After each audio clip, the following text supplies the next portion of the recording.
Thrown at me instead of a warm greeting during a family gathering just before my son's wedding was a remark that hit hard. In front of me, a baguette from an upscale French restaurant rested on a glass plate, a symbol of unexpected humiliation served by my son's fiancée. I had raised my son, Christopher, on my own, and never did I imagine such a moment of degradation. As a 55-year-old housewife named So, widowed early in life, I had dedicated myself to nurturing Christopher. This year, he turned 25, graduated from college, and secured a job, becoming the pride of my life.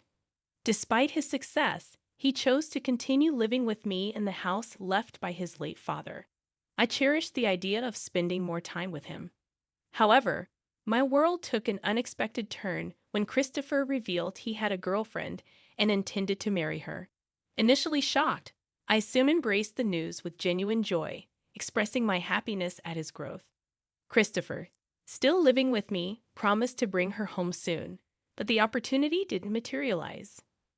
Curiosity and anticipation built up in me, and when I finally asked about her, Christopher shared some details. Her name was Roy, 4 years older than him, and she worked as a tutor from a family of teachers. The revelation surprised me, and I wondered about their relationship, but I patiently waited to meet her. Time passed, and 2 months went by without a meeting. The absence of Roy started feeling intentional. Fate intervened when, by chance, I overheard a conversation during lunch. Seated back to back with a woman, she complained loudly about her upcoming family meeting before the wedding. Intrigued, I listened as she expressed a deliberate intention to delay meeting the family, wanting to test Christopher's commitment to their relationship and prove he was not a mama's boy. The unexpected encounter left me contemplating the dynamics at play, realizing that fate could be both intriguing and frightening. She said it, and I nearly turned around. Christopher's name echoed in the air, causing a slight dizziness. Her friend's advice to Roy, "You need to be more humble," confirmed the woman loudly discussing her future mother-in-law was none other than Christopher's fiancée. Holding my coffee cup, my hand trembled, and my friend, sensing my distress, asked if I was okay. I mechanically ate the recommended dessert, my mind fixated on escaping that place as quickly as possible. Unaware of my presence, Roy continued her complaints about her fiance's family. She belittled the concept of a single mother family, comparing it to her supposedly superior educational background. Roy labeled me a clinging mother and spoke about making Christopher abandon me after the wedding. Fear overwhelmed any anger I felt. The conflict between mother-in-law and daughter-in-law had begun prematurely. Even before the family meeting before the wedding, Roy showcased her disdain. Yet, she was the woman Christopher chose. I tried to reassure myself that there must be something wonderful about her. Back home, I attempted to calm my nerves, resolving not to tell Christopher about this incident. Alone, I stopped pushing him about the family meeting. I knew she had no intention of attending, and I refused to continuously be looked down upon by being too accommodating. Christopher sensed my change of heart, but didn't press further. "It's okay if you're busy, whenever it's convenient for you," I told him, trying to ease his burden. The wedding plans between Christopher and Roy seemed to progress faster than the family meeting. Spotting a wedding venue brochure on the living room table, I realized the countdown had begun. I contemplated speaking up about the wrong order of things, but refrained for my son's sake. Making a fuss would lead to accusations of being unable to let go or being a mama's boy. Faceless accusations that would upset me. Christopher was crucial to me, but he was an independent adult. I had refrained from interfering more than necessary, demonstrating my tolerance. One morning, Christopher abruptly announced a family meeting with the parents-in-law. They had reserved a fancy French restaurant, and he wanted me to come. The meeting was scheduled in 2 days, a sudden announcement that left me a bit irritated. Shouldn't such things be planned after matching everyone's schedules? I held back my frustration, saying, "All right, I haven't formally met Roy yet, so it's good to meet her sooner." Christopher apologized for the sudden plan, but in my mind, it was Roy and her family who should be apologizing, not him. I reassured him that it's fine. On the day of the family meeting, Christopher and I arrived at the designated upscale French restaurant. I felt a bit nervous, it being my first time at such a fancy place. Christopher chuckled, acknowledging the nerve-wracking atmosphere. As we gave our name to the staff, we were guided to a private room where Roy's family had already gathered. Roy and her mother, Mara, were present. Excusing ourselves, I'd opened the door to the private room. Seated there were Mara, exuding a definite teacher vibe, and Roy, sporting slightly flashy makeup. Her dress seemed mismatched, likely chosen by Mara for the occasion.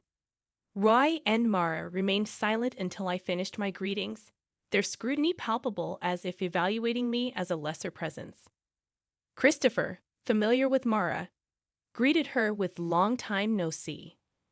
Mara chuckled, mentioning she had been looking forward to meeting the famous mother, a slight sting in her mention of single mother.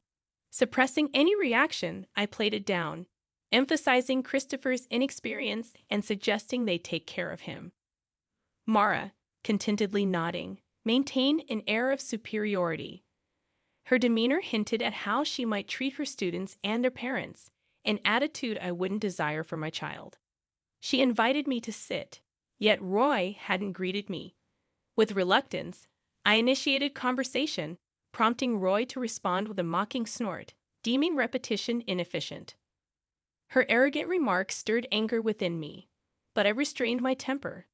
She was the woman Christopher had chosen. I feigned calmness, acknowledging her comment with forced civility, though I felt close to my limit. Mara informed us that Roy's father would be late due to work, suggesting we proceed without him. Roy then made a seemingly innocent comment to Christopher, insinuating his lack of exposure to such lavish food due to his past poverty. Christopher, unfazed, went along with her comment. I always knew Christopher to be kind and patient, but this situation seemed beyond that. Concerns about how he navigated society started to creep in. Was he possibly being taken advantage of? A parental worry nagged at me. Ignoring the odd expressions from Roy and Mara, I suggested we enjoy the feast. However, their unpleasant smiles intensified, and the reason behind their mockery soon became apparent. As the first dish arrived on a beautifully decorated plate, I couldn't help but exclaim at the sight of a simple baguette on a glass plate. Roy and Mara seemed to find this hilariously amusing, laughing heartily at my shocked expression. It turned out that the owner of the upscale French restaurant was Mara's brother, and they had collaborated to ridicule me. "The poor that suits you best," Roy said, openly mocking me. Christopher, seemingly pale, and I were left in disbelief. Trying to contain my anger, I muttered about how this supposedly suited a poor person like me. Roy misinterpreted my reaction, thinking I was crying. Dismissing it, she laughed even harder.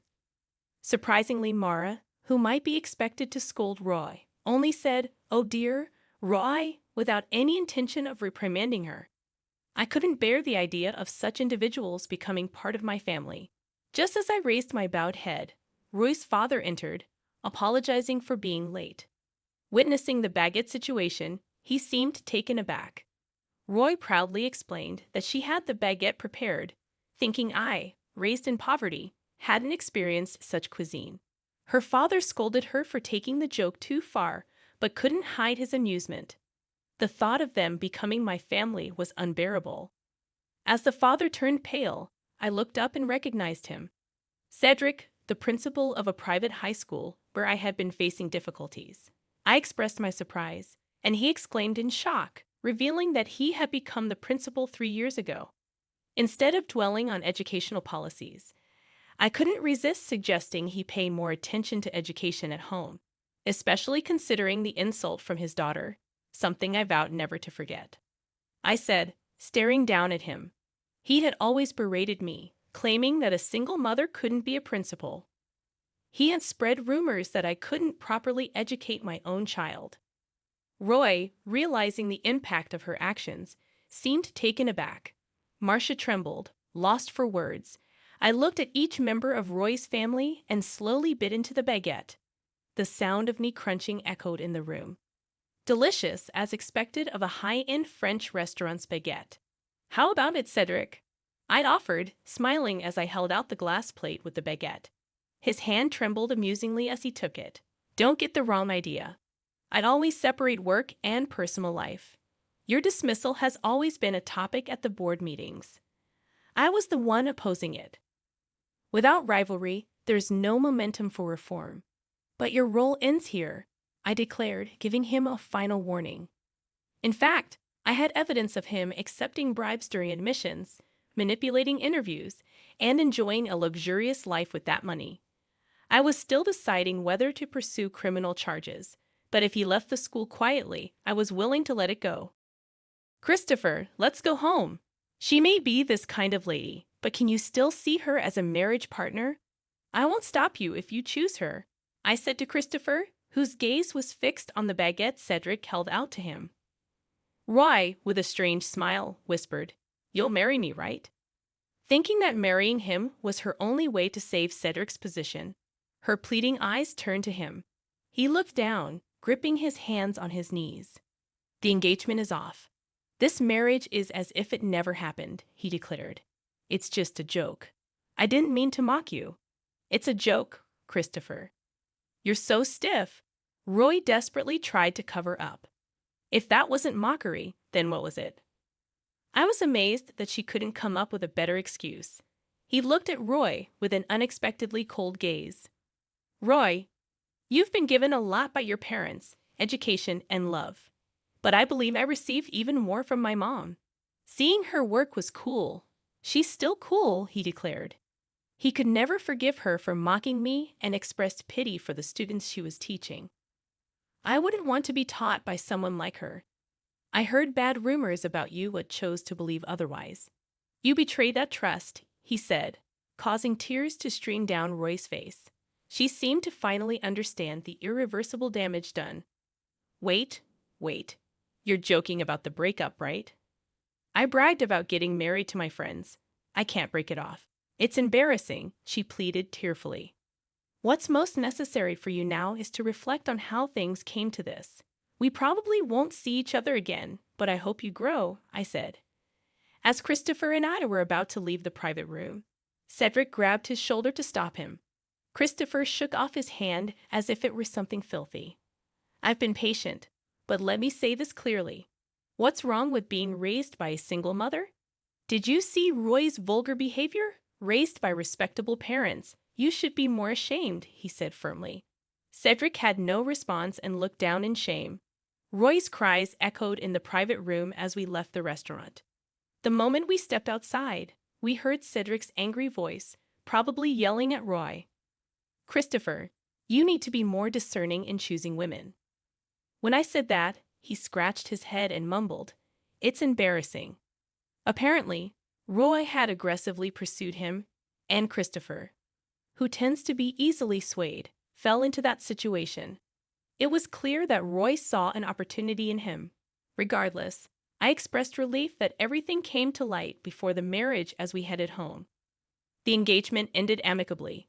Roy initially demanded compensation, but Christopher dismissed it logically, explaining to his lawyer that Roy was entirely to blame for the broken engagement. The compensation demand was dropped, and when threatened with a lawsuit, Roy quickly backed down. Perhaps her parents advised her not to escalate the situation further. Though I usually keep work and personal life separate, Cedric had to leave the school due to the bribery issue during admissions becoming public. Faced with the choice of leaving quietly or going to court, he opted for the former. Unemployed and desperately seeking a new job, he faced the challenge of overcoming the bad rumors that spread fast in the industry. Roy, having resigned from her tutoring job, was reportedly confined to a room in her parents' house, too embarrassed to even seek new employment. Marcia, burdened with 2 unemployed adults, was allegedly preparing for divorce, yet she couldn't maintain her previous luxurious lifestyle. She wanted to use her earnings solely for herself, citing that as her reason for divorce. A logical decision, perhaps, but one that led to the family's downfall. While I feel a bit sorry for her, I believe it's her responsibility. Sometimes after the incident, I felt genuinely happy for the first time in a while. Christopher introduced me to a wonderful woman, a single mother working at the same place as him. She has a daughter about to turn 3, and it seems she was the one who lifted Christopher's spirits after the broken engagement with Roy. She is bright and sunny, and her daughter is fond of Christopher. Despite the roundabout journey, I am slightly relieved that Christopher seems to be on his way to building a happy family. Maybe, despite the challenges, I'll even become a grandmother.